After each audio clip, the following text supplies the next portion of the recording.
Soy Fernando Díaz Villanueva, hoy es 27 de marzo de 2018 y esto es La Contracrónica.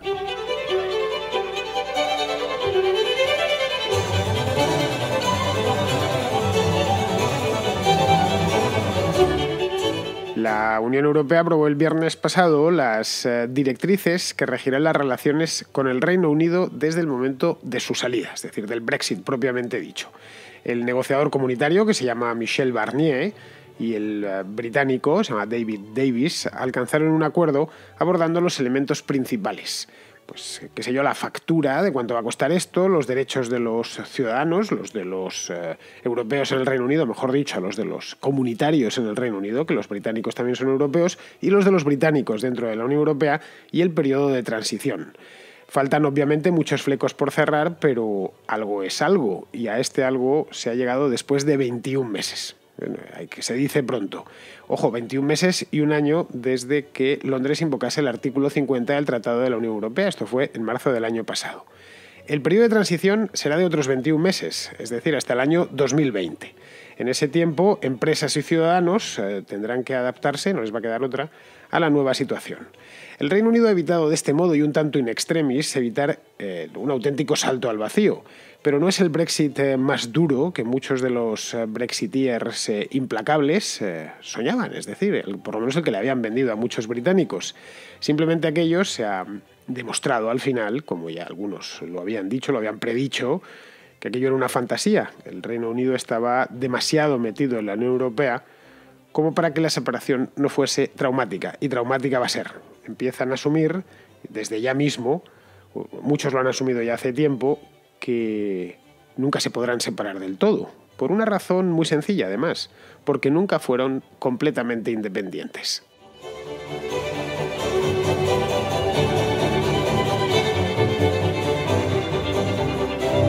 Este mismo jueves, empezará el periodo de transición del Brexit. Por fin hemos llegado a este momento. Debió ser hace muchísimo tiempo, pero al final, pues casi 2 años después ya tenemos fecha y al menos han conseguido colocar los raíles, que no es poco. Llevará, como ya os he dicho antes, 21 meses, que son exactamente los mismos que han pasado desde el referéndum. El referéndum fue el día 23 de junio de 2016. Va a ser, como os decía, 2 años dentro de nada, de aquella madrugada que conmocionó, iba a decir Europa, que conmocionó al mundo entero. Pues bien, si nos llegan a decir en aquel entonces que no tendrían las cosas claras, no que lo resolviesen, sino que no tendrían las cosas claras hasta finales de marzo del año 2018, no nos lo hubiésemos creído. Y ojo que algunos, los analistas más sagaces y los que mejor conocen este tema, lo dijeron y lo advirtieron con tiempo. Esto va a llevar mucho, va a costar sangre, sudor y lágrimas, porque son muchísimas cosas las que hay que negociar y hay un montón de piedras en el camino. De hecho, de estas piedras algunas todavía están. De aquí a la salida, es decir, dentro de 21 meses, para principios del año 2020, el Reino Unido seguirá cumpliendo toda la regulación comunitaria. Esto es conforme a lo que acordaron la semana pasada, pero saldrá de las instituciones y dejará de formar parte de la toma de decisiones.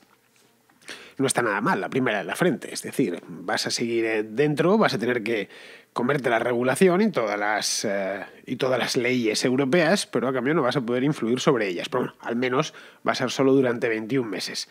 Podrá, eso sí, negociar tratados con otros países, qué sé yo, como Estados Unidos, China o cualquier otro país del mundo, pero solo serán válidos si cuentan con el beneplácito europeo. Es decir, de nuevo, su soberanía queda una vez más en entredicho. Lo cual tiene lógica porque están en plena negociación y no quieren que el Reino Unido firme algo por ahí que vaya en contra de lo que están negociando con la Unión Europea. Luego, tras la salida, pues ya se negociará un acuerdo de libre comercio entre la Unión Europea y el Reino Unido, pero manteniendo a los británicos fuera del mercado único, donde ellos al parecer no quieren estar, fuera de la Unión Aduanera, que donde tampoco quieren estar, pero claro, esto limita bastante las ambiciones de ese tratado, es decir, que se quedará pues algo así como, no sé, un TTIP, una cosa así flojita, blandita, no muy lejana desde luego de lo que es el mercado único actual, que tiene sus ventajas indiscutibles. La factura final, que esta también han llegado a un acuerdo, será de 45.000 millones de euros, que es más de lo que estimaba Theresa May, pero algo menos de lo que pedía Bruselas. Al final se han quedado un poco en tierra de nadie para poder llegar a un acuerdo. A fin de cuentas es dinero Y no olvidemos que el dinero lo ponen los contribuyentes. Pero bueno, durante los 2 próximos años el Reino Unido seguirá formando parte de la Unión Europea, seguirá contribuyendo a los presupuestos de la Unión a efectos económicos, y eso implica que la libre circulación de personas, de bienes y de capitales seguirá en vigor. Es decir, todavía nos podemos ir a vivir al Reino Unido y podemos establecernos allí. Podrán seguir estableciéndose ciudadanos comunitarios en Gran Bretaña y británicos en la Unión Europea hasta el último momento, hasta el día de la salida. Y ojo, no se les podrá echar después. Se tendrán que reconocer las residencias. Los británicos que hay viviendo en la costa, en España, pues ya pueden seguir viniendo y estableciéndose aquí, comprándose una casa hasta el último día, y después el gobierno no les podrá poner de patitas en la calle o de volver a su país. Entonces, ¿qué queda en el aire? Parece ser, y el otro día, de hecho, los periódicos lo vendieron como que esto ya estaba resuelto. Ya, por fin se ha solucionado el Brexit. La idea un poco era esa. Yo leí varias historias que se habían publicado, algunas bien encaminadas, otras, esto que decimos, ni flores. El redactor no se veía que se había puesto a escribir sobre esto ese mismo día, porque no había estado estudiando o siguiendo lo que ha costado, el sudor que ha costado llegar hasta aquí. Bien, queda muchísimo en el aire, queda lo más conflictivo, de hecho, lo que más les va a hacer sufrir. Queda Irlanda, que ya la he tratado en el programa en alguna ocasión, hace mucho, de hecho, el mes pasado. Queda Gibraltar, que no lo he tratado en el programa, pero ya lo trataré. Y quedan los acuerdos relativos a asuntos que aparentemente son intrascendentes, pero que son muy importantes. Léase lucha antiterrorista, léase tráfico aéreo, por ejemplo, léase cooperación judicial, también importantísima, como hemos tenido ocasión de ver ahora mismo en el caso de Puigdemont. Ha sido gracias a estas oficinas que hay intermedias entre los distintos estados de la Unión Europea para echarse una mano, para que los jueces de los distintos países se echen una mano los unos a los otros. Bien, recordemos que han tardado casi 2 años en llegar a este acuerdo que podríamos denominar, sin miedo a equivocarnos, que es de mínimos, porque lo principal todavía está por cerrar, han pegado una patada para adelante al balón y lo han dejado para más adelante. Y la verdad es que yo no sé si en el tiempo que se han puesto, que son otros 21 meses, 2 años y 1 año y casi 2 años, serán capaces de cerrar tantos asuntos y asuntos tan espinosos. Yo lo dudo, pero bueno, ellos mismos se han puesto el deadline, el plazo, el límite, se lo han puesto ellos. Sospecho que, y además esto en las fotografías generalmente no mienten, sobre todo cuando a la misma persona le han fotografiado varios fotógrafos. Y se notaba se la nota a Theresa May, cierto rictus de contrariedad. Sospecho que en Londres están empezando a advertir la complejidad de todo este asunto. Llevan ya unos meses sabiendo de buena tinta lo que les espera. Es decir, que han pasado de ser ellos los que ponían condiciones a Bruselas, y muy exigentes, por cierto, a tener que cumplir las condiciones que Bruselas les pone. No está nada mal. Pasas de ser el que va dirigiendo la relación, que les tenían miedo a los ministros británicos cuando aterrizaban en Bruselas, a que ahora tengan miedo a los negociadores europeos cuando aterrizan en Londres, si es que se dignan a aterrizar allí. Y no solo eso, no solo la cuestión inmediata, es decir, los 2 próximos años hasta que se formalice el Brexit, sino que la desconexión de los centros de poder o de los centros de decisión, más que de poder, que a efectos prácticos viene a ser lo mismo, también va a tener un coste a más largo plazo. Tal y como han podido comprobar ahora en plena crisis con el Kremlin a raíz del envenenamiento del tipo Sergei Skripal se llamaba, un ex espía ruso al que al parecer el Kremlin, es decir, Putin, ha envenenado en Salisbury, en Inglaterra, vamos.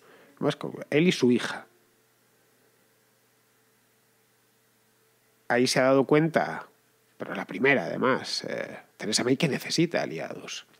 Y aliados potentes con los que plantar cara a una potencia grande. Es decir, que Theresa May se encuentra ante idéntico dilema que todos los mandatarios británicos desde hace 3 siglos. ¿Cuál es ese dilema? Pues el dilema es hasta qué punto están en Europa.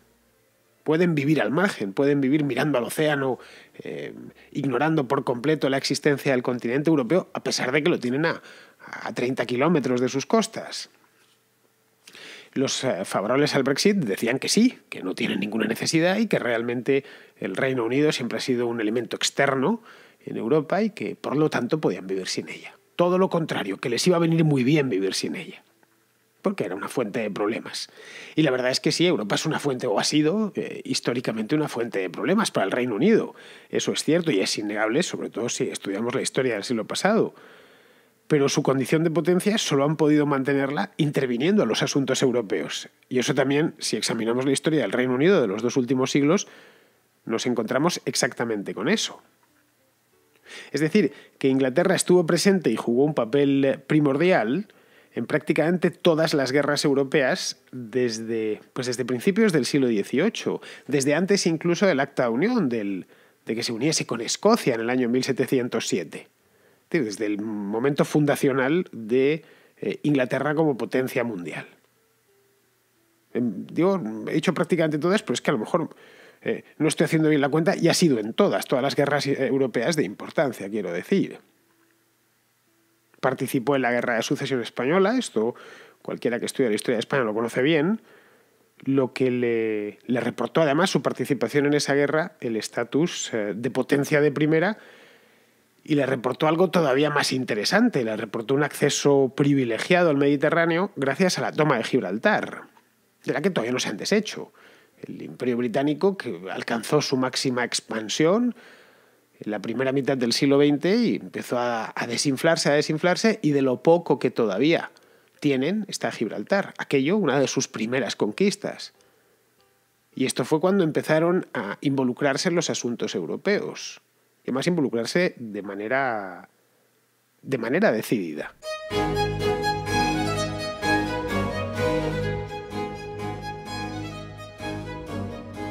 Pues fue a partir de aquí, a partir de la toma de Gibraltar y de la participación ya como Reino Unido de Inglaterra y Escocia. A partir de aquí empezaron a construir su imperio ultramarino, en cuya forja, especialmente a lo largo del siglo XVIII, se encontraron de frente, como es obvio, con otras potencias europeas de la época, como podían ser Francia o España, a las que tuvo que combatir porque por razones dinásticas de la época los famosos pactos de familia fueron de la mano durante todo aquel siglo. ¿Sí? La Guerra de los 7 años, por ejemplo, o la Guerra de la Independencia americana, se libraron ambas lejos del continente, pero en las dos se despacharon asuntos europeos. La Guerra de los 7 años se libró básicamente en América y, por supuesto, la de la Independencia americana también en América. Pero eran cuestiones europeas las que se libraban allí. Y luego la de la Independencia americana tenía una cuestión principal, que era la independencia de este Estado, este nuevo Estado en América de corte europeo, una vez más. No era que una tribu de indígenas locales quisiesen independizarse de los británicos, como podría, qué sé yo, en esa misma época andaban en Chile, en el sur de Chile, los indígenas locales luchando contra los españoles para mantener su independencia. No fue así la guerra de independencia de los Estados Unidos. Es decir, que era un asunto genuinamente europeo. De hecho, en esa guerra, la Guerra de los 7 años, Gran Bretaña no luchó sola. Se alió con varios principados alemanes y además con Portugal, contra Francia y sus aliados. Si nos vamos un poquitín más adelante, 50 años más tarde, y nos vamos a las guerras napoleónicas, menos de 50 años de hecho, el Reino Unido concitó una de las mayores alianzas, varias además, seguidas, europeas de toda la historia, en la que participaron Austria, Rusia, España, Portugal, Suecia y hasta los realistas franceses. Podríamos preguntarnos por qué Inglaterra se metió en aquella guerra. En principio no tendría necesidad, para entonces ya era una potencia colonial. Podía haber perfectamente ignorado a Napoleón o haber permitido que Napoleón se hiciese con toda Europa. A fin de cuentas, ni les va ni les viene.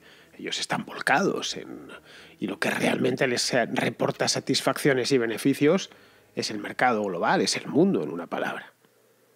Lo de Britannia rule the waves, ¿no? Gran Bretaña gobierna sobre las olas. Pues sí, cierto, eran ya una potencia colonial, no tan grande como llegarían a ser a finales de ese siglo, pero pero la base de su poder se encontraba en un control indirecto del continente.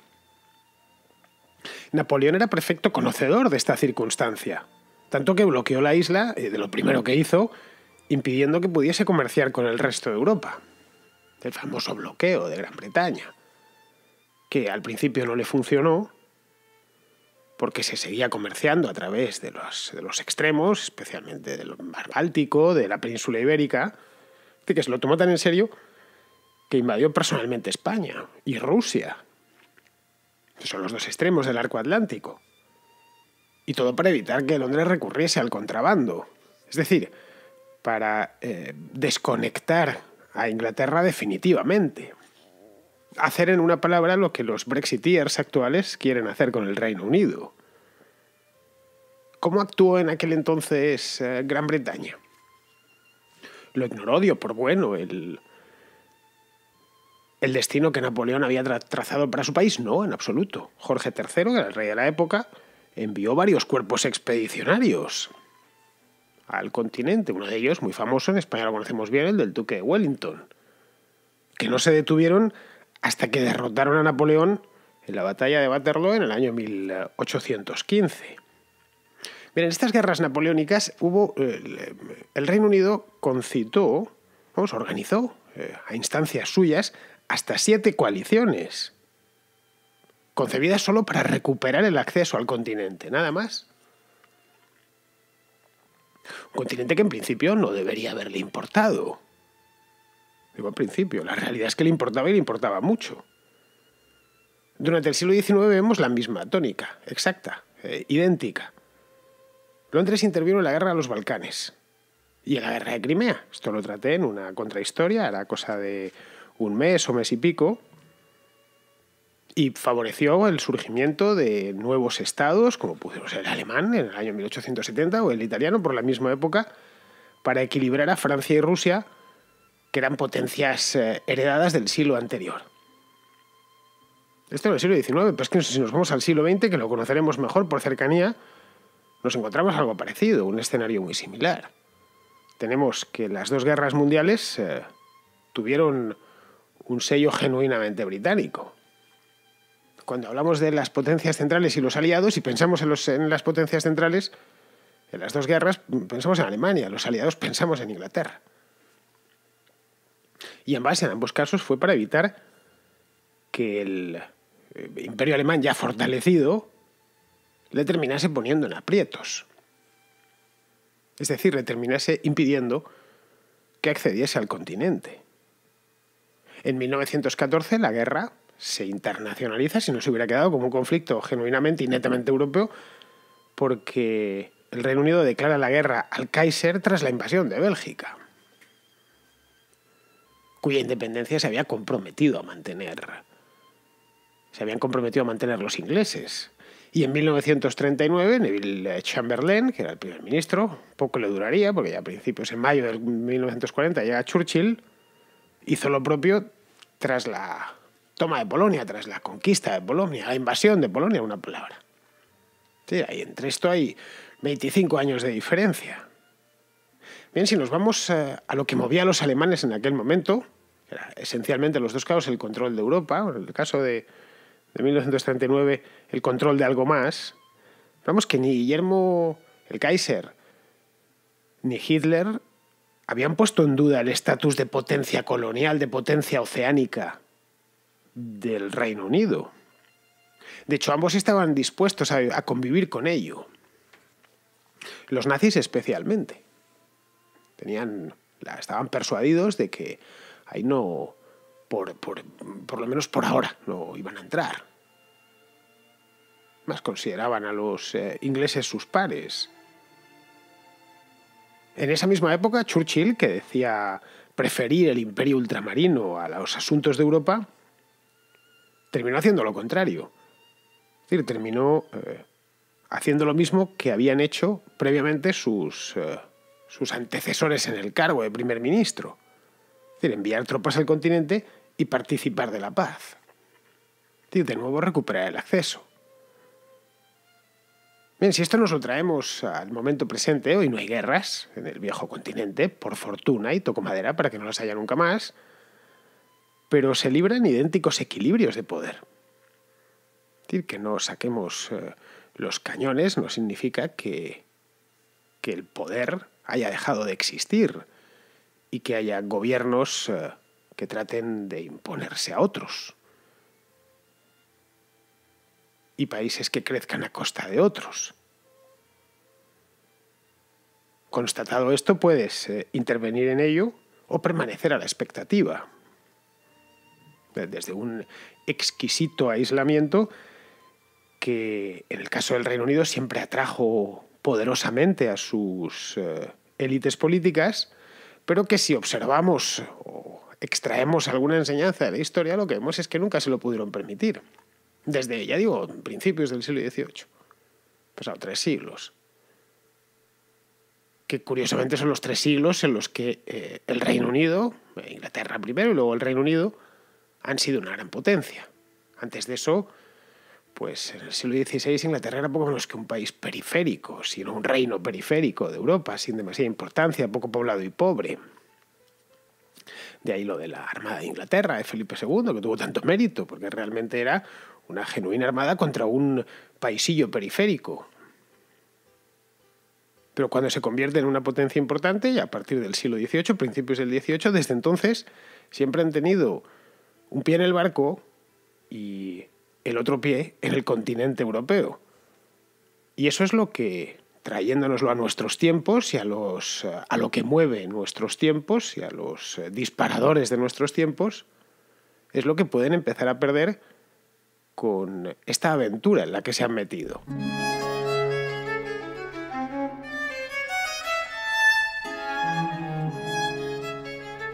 Tengo una llamada de Jaume que quiere hacer una distinción entre la izquierda europea y la izquierda hispanoamericana. No solo eso, también entre la derecha europea y la derecha norteamericana. Mira, que estuve escuchando la contracrónica que hablabas de las pensiones y escuché que pusiste el audio de un venezolano que vivía en Valencia, bueno, que buscaba como tipos de periódicos, o sea, españoles para ver, y que los de izquierda no le gustaba obviamente porque claro, era venezolano y Chávez y como que para él pues eran como que eran lo mismo y la verdad es que estuve dándole mucho a la cabeza y pensé, no es lo mismo, quiero decir, o sea, me explico, a veces pensamos que la izquierda europea es lo mismo que la izquierda latinoamericana. O sea, la izquierda de Jeremy Corbyn, Pedro Sánchez y Pablo Iglesias no es la misma que la izquierda de Fidel Castro, Raúl Castro, Hugo Chávez y Nicolás Maduro. De la misma manera que la derecha de América en Estados Unidos de Donald Trump no es lo mismo que la derecha de Rajoy. Quiero decir, las derechas europeas, a mi entender, son más proteccionistas y en cambio las de América, como el Partido Republicano, son menos proteccionistas. Solo hay que verlo con el tema del cambio climático, que opina una derecha americana y una derecha europea. Igual en Asia. Bueno, nada, era eso. Para que quizá diferenciemos de tipos de derechas y izquierdas. Pues mira, Jaume, no sé tú, pero yo creo que las ideas de Pablo Iglesias y las de Nicolás Maduro son las mismas. Claro, no lo digo yo, lo dicen ellos. Es decir, que Pablo Iglesias o muchísimos de su partido fueron asesores en la Venezuela de Chávez, incluso posterior cuando ya estaba Maduro. Estuvieron allí, entre ellos Juan Carlos Monedero, Íñigo Errejón. Íñigo Errejón, de hecho, estuvo allí viviendo cuando ya estaba Maduro. Luego no hay tanta diferencia, es la misma. Entonces, ¿por qué? Pero si nos vamos, por ejemplo, a la izquierda alemana, no al SPD, al Die Linke, vemos que es también muy bolivariana.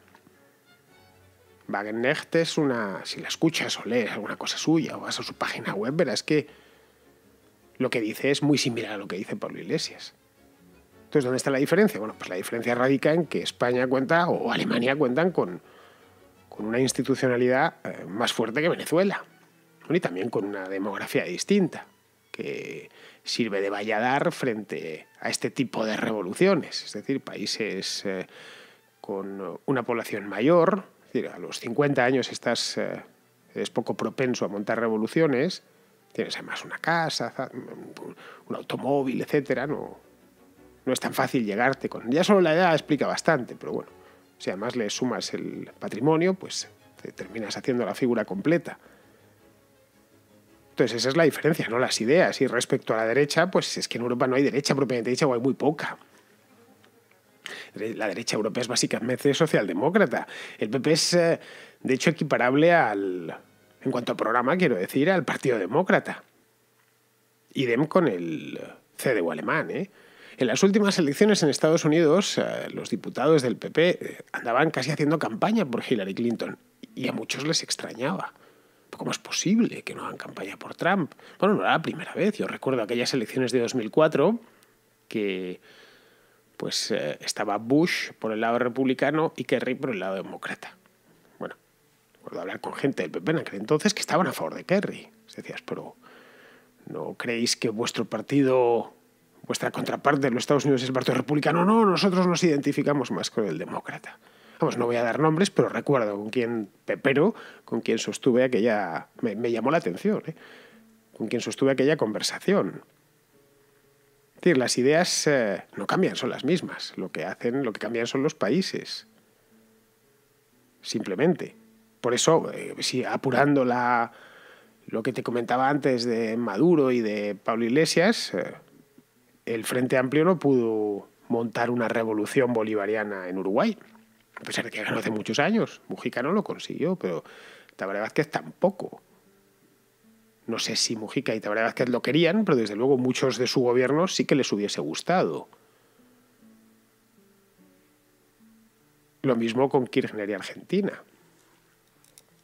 Y ahí dispuso los dos, tanto Néstor como Cristina, dispusieron de muchísimo poder. Claro, la institucionalidad en Argentina era más fuerte que en Venezuela. En fin, eso es lo que yo veo, las ideas realmente son las mismas. Bueno, pues hablando de Argentina, Juan Pablo, que es un oyente de Buenos Aires, tiene un comentario sobre el sindicalismo de allí, de su propio país, de Argentina. Estoy escuchando la contra del programa sobre Moyano y hablas de que es difícil para ustedes los españoles entender cómo los sindicatos son tan poderosos y conocemos a los sindicalistas. Básicamente hay que empezar explicando el peronismo y el modelo fascista que instauró en la Argentina, dentro del cual los sindicatos jugaban un papel fundamental. Visto que el peronismo no está muerto, los sindicatos siguen teniendo un poder muy importante. Y por otro lado, la mayoría de ellos tienen reelección indefinida y, por supuesto, los que están a la cabeza de los sindicatos manejan todos los negocios dentro del sindicato, arman empresas para cubrir las necesidades de los sindicatos con sus propios familiares, por lo cual no solo son conocidos por ser cabeza del sindicato hace décadas, sino que además son multimillonarios. Pues sí, Juan Pablo, es así. El peronismo es el pecado original de los argentinos y de él se derivan buena parte de los males que hoy padece el país. Esto creo que no resiste que a poco que te pongas a leer la historia argentina de los últimos 50 años, lo adivinas a la vuelta de la tercera lectura. Es decir, en cuestión de una misma tarde empiezas ya a intuirlo. Yo cuando era jovencito no sabía lo que era el peronismo, más que lo había oído hablar, y empecé a estudiar un poco la figura de Perón y lo que había sido Argentina en los años 40, 50 y 60, y más o menos me hice una idea de cuándo se jodió el país. Y fue en esa época. Luego, evidentemente, hicieron todo lo posible posteriormente en algunas etapas por fastidiarlo más de lo que ya estaba, pero a pesar de todo, lo de Argentina es fabuloso, es un país que siempre se recupera. También influye que es un país muy grande, muy rico y que los argentinos son muy habilidosos. Es un país lleno de gente imaginativa. Entonces, a pesar de que quizá han tenido los peores gobernantes de toda Sudamérica, han conseguido salir adelante. Y eso influye, ya digo, el paisaje y el paisanaje. País muy rico y además con gente que dispone de muchos recursos. Si cambiásemos una de las dos cosas, no tendrían tan fácil salir de los problemas en los que curiosamente ellos mismos se habían metido. Hace unos años me decía un argentino, de Rosario era, me decía, claro, si es que aquí tienes que tenerlo, este país es tan asquerosamente rico, la tierra es tan grande y da de todo, que cuando las cosas están muy mal, de pronto llega una super cosecha de algo y automáticamente se resuelven. Dije, claro, eso por ejemplo en España no lo tenemos, no hay nada ni remotamente parecido. El país es más pequeño y muchísimo más pequeño y además no es no es tan rico, ¿no? La tierra, bueno, es lo que es. No sé si conocerás tú Castilla, pero da lo que da. Es decir, poquito, frío, calor, poca agua, etcétera, mientras que pues, la cuenca del Paraná es un lugar hiperproductivo para todo, y eso cuenta bastante. Pero vamos, aparte de eso,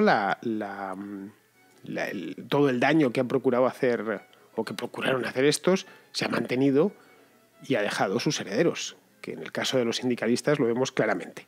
Muy bien, pues vamos a ir acabando. Vamos con Pizarro, que tiene un comentario sobre el último, o penúltimo, habría que decir, capítulo de toda la movida esta de Cataluña. El procés no solo ha demostrado que no existía un pueblo oprimido y unos cabecillas que lo conducían hacia la felicidad, sino que además ha demostrado que España, su soberanía y sus instituciones existen. Si sobre lo primero apenas había dudas, sobre el segundo siempre las ha habido, puesto que los representantes de la soberanía se han pasado décadas consintiendo, cuando no alentando, el independentismo. De hecho, al Estado se le ha forzado a actuar desde sus aledaños. La corona con un discurso de legalidad, la sociedad civil en la calle y un partido extraparlamentario como acusación popular. El Ejecutivo, el Legislativo y el Judicial se han movido por imperativo, no por convicción. Su falta de convicción es la que explica que el fondo del problema secesionista no se aborde, y su acción es lo que explica que los cabecillas estén ante un tsunami legal.